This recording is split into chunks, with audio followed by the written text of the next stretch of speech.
Physical refining செய்யப்பட்ட SKM Poorna rice brand oil.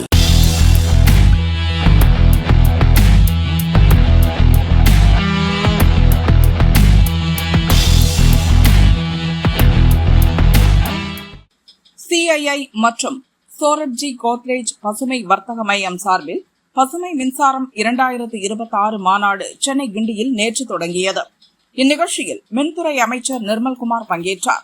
நிகழ்ச்சியில் CII தென்மண்டல தலைவர் ரவிச்சந்திரன் கூறியதாவது: சூரிய சக்தி, காற்றாலை மின் உற்பத்திக்கு முக்கியத்துவம் தர வேண்டும்.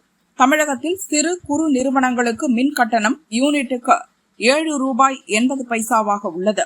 சீனாவில் யூனிட் இந்திய மதிப்பில் ₹2.80 கிடைக்கிறது.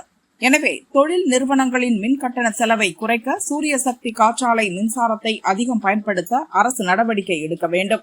இதனால் ஏற்றுமதி அதிகரிக்கும். அனைத்து பகுதிகளுக்கும் புதுப்பிக்கத்தக்க மின்சாரத்தை அதிக அளவில் எடுத்துச் செல்லும் வகையில் அதிக மின் வழித்தடங்களை அரசு அமைக்க வேண்டும் என்று அவர் கூறினார்.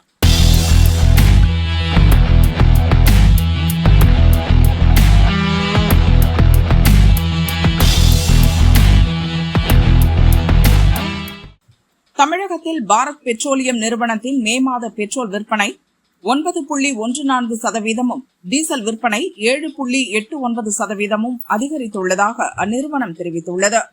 BPCL வெளியிட்ட புள்ளி விவரங்களின்படி பெட்ரோல் விற்பனை 1,19,000 மெட்ரிக் டன்னாக பதிவாகியுள்ளது. கடந்த ஆண்டு மே மாதத்தில் இது 1,09,000 மெட்ரிக் டன்னாக இருந்தது. டீசல் விற்பனை 1,78,000 மெட்ரிக் டன்னாக உள்ளது. கடந்த ஆண்டு இதே காலகட்டத்தில் இது 1,65,000 மெட்ரிக் டன்னாக இருந்தது.